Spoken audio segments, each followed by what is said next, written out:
So you want to be a comedian? Well, I did at 6 years old growing up in West Philly. We used to sit on my front porch with my buddies and listen to Red Fox party albums. Basically, they were a lot of adult humor, but yeah, we listened to it anyway. And some of it, I stole some of his jokes. Like one was, "How do you make a hormone? Don't pay her." Another one was, I went out with my girlfriend for the first time and asked her if she liked cocktails, and she said, "Tell me a few." And how about the moron that cut the toilet seat in half because his half-assed brother was coming to town? And then the Polish guy that lost his wife because he forgot where he laid her. But we would listen to them albums, and I'll tell you, I used to retell them jokes and make people laugh. And my uncle, I had an Uncle Mickey at the holiday time. He would come around and go, "Hey, how you douching?" And I didn't know what it meant, so I started saying it. "Hey, how you douching?" My mother said, "Richie, don't say that. It's not nice." I said, "Well, what's it mean?" She goes, "Just don't say it." But I said it anyway. And then they all had a cousin named Pete, but they always called Fat Pete this, Fat Pete that. Fat Pete played the numbers. So I thought his name was Fat Pete. I'm only 6. What did I know? Some over my grandmother's house for Thanksgiving dinner, and all my aunts and uncles were there. And I did the old Hayadushin routine. They all would laugh. And then my mother says, "Richie, go ask Fat Pete for a cigarette." So I thought that was his name. So I went in and I says, "Hey, Fat Pete, my mother wants a cigarette." And he got, "Hey, he got mad." But then all my aunts and uncles started laughing, and he gave in and he started laughing too. So, me and my cousins, as we got older, and recently we go to Soul Joe's Comedy Club, and we go on open mic night where comedians would tell new material and see if it was funny and if they would leave it in or take it out. So my cousin says, "Rich, you're just as funny as some of these guys. Why don't you do one of your routines that you always tell me about?" So I thought about it and I says, "You know what? I'm going to give it a try." So I came up with a routine that I'm going to show you. But listen, stay tuned to the end of this video because I'm going to do the routine. And but first, I got to give you a warning. You must have a sense of humor because some of the material might be sketchy, and if some people don't have a sense of humor, they think it's raw material. But listen, if you have a sense of humor, please stay tuned because I'm going to show you next my comedy routine. So thank you and stay tuned. Well, so I got hemorrhoids. It all started in West Philly, the concrete jungle. Growing up at 8 years old, I can still hear my mother saying, "Richie, get off the cold step. You're going to get piles," which was another name for hemorrhoids. So fast forward another 10 years, I'm now 18. And what do? I got 2 grapes growing out of my ass. Yeah, hemorrhoids. My mother was right. I still remember filling up her bathroom sink with the hottest water I could get and getting up on the vanity and dunking my ass in that hot water just for relief. But, that didn't work all the time. And then I remember seeing my dog drag his ass on the carpet. And I said, "Let me try that to get rid of the itch." Hey, guess what? It didn't work. So what do? I go work to the corner. I see my buddies. We all hung on a corner in Philly. So I walk up to the corner. I'm struggling. I'm really painful. My buddy Mickey says, "What's the matter with you?" He said, "I got hemorrhoids." He goes, "Hemorrhoids?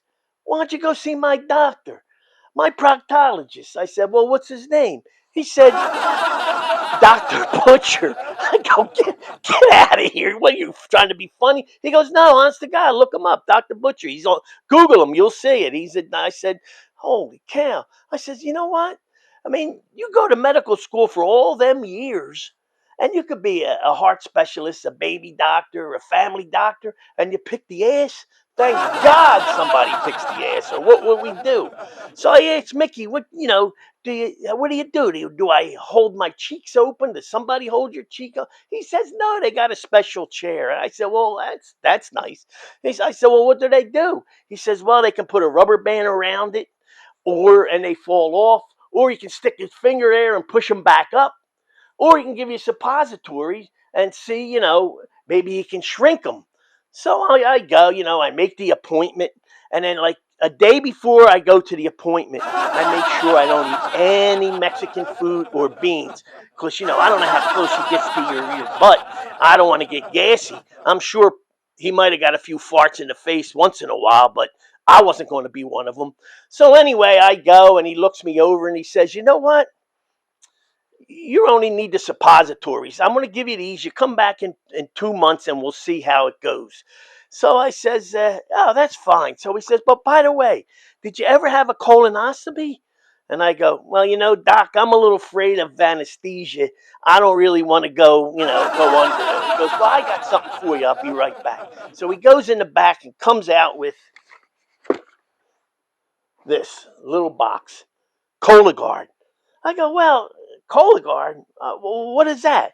He says, it's a little box. You go in the box and you mail it back in and they analyze it and let you know, the results, positive or negative. So I go, sounds easy. I'll try it.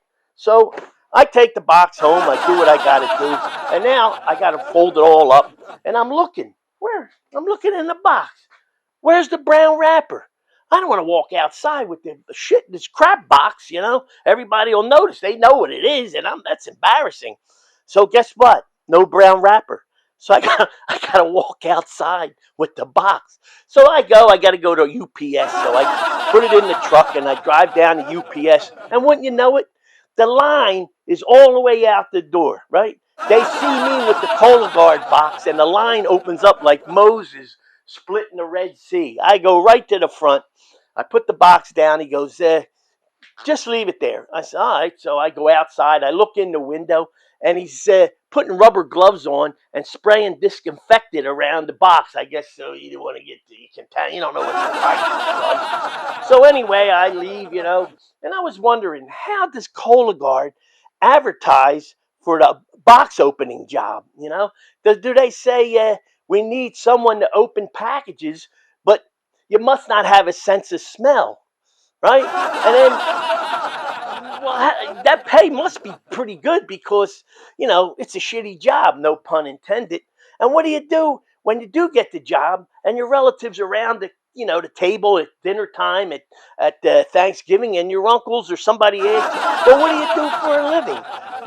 Do I tell them I open up a box of crap? Or do I just say I'm a shit technician? No.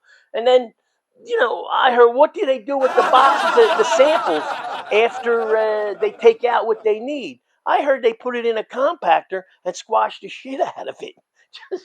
So anyway, I like to say, in closing, if you're 50 or older, please get a colonoscopy or do the Cologuard. And because I hear it's easier. Well, anyway, I'd like to thank you for watching this short video on my comedy routine. But please give me a thumbs up and a like because I might do this on a real comedy club. I don't know. I like to get some comments and see if I should do it or not. So, and by the way, told my wife I was going to do this. She goes, I say, you think I should do it? She goes, I don't know if you should do it. And I go, well, why not? She goes, well, I don't want you to make an ass of yourself. Well, guess what? No, it doesn't matter. I am mad. Thanks for watching.